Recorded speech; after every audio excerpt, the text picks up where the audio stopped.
Everyone asks me the same question. Sana, now is a good time to buy? And honestly, that's the wrong question. The real question was never when, it's what. Condo or a house, single family home. But in 2026, there is this massive gap in how the two are appreciating.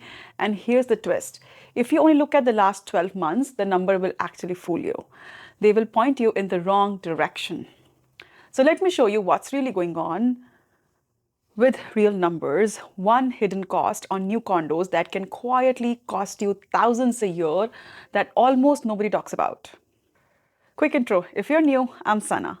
I was an engineer before, became a realtor, so I can't help it. I look at homes as a math problem first and a feeling second. Both matter, but the math has to make sense. So let's go through this like you're sitting across from me with a coffee, trying to figure out where to put your biggest check you've ever written. And here's the thing: I wish someone had told me when I first moved here from India after I got married. You don't get rich owning a building, you get rich owning the dirt underneath it. Land goes up, buildings wear down. They need new roof, new HVAC, and new plumbing eventually. So when you buy a house, you're buying land plus a structure. When you buy a condo, you're most likely buying the air inside a shared building, plus a tiny sliver of land split across 100 other units. And that one idea explains almost everything you're about to hear. Look at the 10-year numbers. Over the last decade, single-family homes across Bay Area have appreciated somewhere around 9 to 11% a year on average. Condos, roughly half that. Call it 4 to 6%. That's not a typo. It is roughly double. Same region, same 10 years, the house owner built wealth about twice as fast. And the reason is exactly what I just said. The house owner owns the land that's scarce and keeps climbing, and the condo owner doesn't. Plus, developers can always build more condos, you just stack them up. But nobody's making new single family lots in Fremont. Scarcity is the whole game.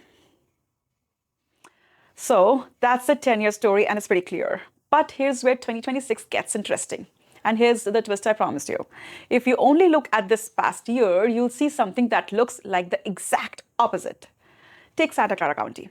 Based on the county MLS numbers, while single-family resale homes have felt the weight of interest rates and dipped a couple of percent year over year, condos have bounced back hard. The county condo median jumped about 7% to cross the $1 million mark, sitting right around 1.125 million. A buyer reading that headline goes, "See, condos are winning now," and they almost talk themselves into it. But flip over to San Jose itself and you get the exact opposite picture. Same year, neighboring market pointing the other way. When I pulled the city numbers, San Jose single family homes actually held up, sitting around a 1.67 million median and even ticking a touch, while condos, townhomes slipped down a double percent, with the condo median closer to 700,000. And look at the velocity, because it tells the same story. Single family homes are still flying off the market, averaging somewhere around 27 days, while townhomes and condos are sitting closer to 42. And Fremont, where I am, single family homes are floating around 1.5 to 1.6 millions, with condo closer to 670. And honestly, the year-over-year percentage numbers here are all over the place depending upon which public site you read, which is exactly my point. So what do you do with that? Two cities, opposite directions the same year. Here's how I read it as the engineer in me. That 1 year number is noise. When rates spiked, the condos got hit way harder and fell further. So now in 2026, in a pocket like Santa Clara County, they are bouncing back off a much lower bottom. And a bounce looks like a great appreciation number on a chart, but it's just recovering ground it already lost. Meanwhile, San Jose shows you the other side of the same coin. When the froth comes off, it's the houses that hold their value and keep selling fast. The 10-year line is the signal, and the signal says the land wins. Don't let one good year for condos in one county talk you out of what a decade of data is telling you. That's the head fake. Now, I need to talk about cost because here's the part nobody puts on Zillow listing. There are 4 costs on condos, especially new build condos, that don't just hurt your monthly budget. They cap how high your place can ever climb because every future buyer prices them in two. When you go to sell, these costs become their problem, which means they become your lower offer.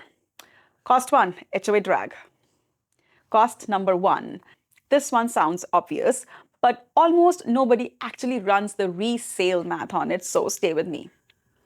HOA dues, nationally, those run around $300 to $400 a month, but in a lot of these newer Bay Area buildings, they are significantly higher, and dues only ever go up, never down.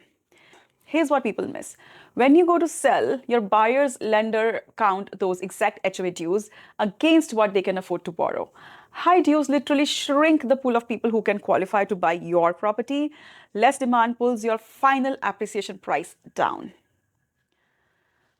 Cost number 2. This is the one that shows up after you've already moved in and gotten comfortable. Special assessments. This is the surprise bill. The roof falls, the building needs all new pipes, and suddenly every owner gets a letter. Here's your share, due now. I have sat with clients while they opened that envelope. If the building's reserves are thin, that assessment is not an if, it is a when. Cost number 3. I'm going to camp out here for a minute because this is genuinely that catches even smart, well-respected buyers off guard. This is the one I really need you to hear. It's called Mello-Roos. Here's how it works. When a developer builds a brand new community, and I mean a lot of these new condo and townhome developments in North San Jose, out in Warm Springs, here in Fremont, or near parts of Santa Clara, Dublin, the city pays all the new schools, roads, and sewers through something called Community Facilities District. And who funds it? You do, the buyer. So picture your tax bill. You've got your normal property tax, right? Roughly 1.25%, and then Mello-Roos tax on top of it. And on some of the massive master plan communities, it runs $6,000 to $10,000 and up. Let me make that real. A $3,600 Mello-Roos bill is $300 a month, every single month, on top of your mortgage, your taxes, and your HOA. And it's not one-time thing. It runs for a fixed term, usually 20 to 40. It doesn't disappear when you sell. Your buyer inherits it. So they look at 2 condos. Yours is with Mello-Roos and an identical one down the street without it.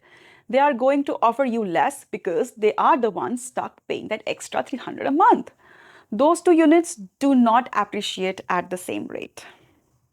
And one more thing, please ask your CPA on this.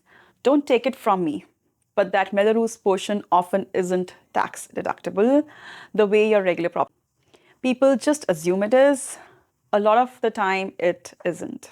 So when a brand new condo looks like an amazing deal, shiny, never lived in, great sticker price, the very first thing I want you to ask every single time, is this in a Mello-Roos district? How much is it? And how many years are left on it? That one question has saved my client thousands. And cost number 4, and this is relatively new to this conversation, but if you're buying in California right now, you cannot treat it as a footnote. Insurance, you guessed it. Some of these larger condo structures are getting harder and significantly more expensive to insure. When a building becomes tough to insure, lenders get nervous. When lenders get nervous, fewer people can get a mortgage on it, which you're seeing the pattern by now shrinks who can buy it from you later. Now, I need you to hear something because I am not anti-condo. I sell condo. I have sold condos. For the right person, a condo is absolutely the smart move. If your timeline's short and you're going to be in the area for a few years, or if you're single or a couple with no kids yet and you want to be able to lock the door, leave for a 3-week vacation without worrying about the yard. Or if it's a well-run, established, older building with healthy cash reserves and no Mello-Roos hanging over it. Or honestly, if a condo is the only way for you to stop paying rent now, instead of waiting 4 more years and watching the prices run away from you, a condo you actually own beats the house you're always about to buy. I just want your eyes wide open going in. When a client sits down with me, before I let them write a single offer, I make them answer 3 questions. How long are you really staying? Not the fantasy timeline, the real number. Second, are you buying a home or is it a pure financial asset? If this place is mostly a home that is going to build equity slowly, or are you genuinely okay with it? Because sometimes the answer is yes, and that's completely valid. Third, can this building survive a bad year? The reserves, the assessment, Mello-Roos, insurance. Does your monthly math still work if something breaks? Answer those 3 honestly, and I find the condo versus house question kind of answers itself. So here's what I'll do for you. Send me a building or a neighborhood you are circling on Zillow at midnight. I know you are. I do it too. And I'll run this exact breakdown on it.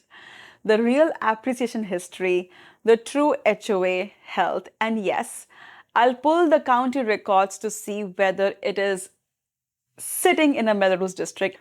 The link is right below this video. I'm Sanna, an engineer turned Bay Area realtor.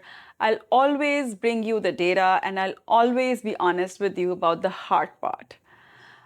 And if you're curious about knowing about different neighborhoods in San Jose, here is the playlist I made only on San Jose. And if you're curious about Fremont, here is a playlist I made only on Fremont. I'll see you in the next one.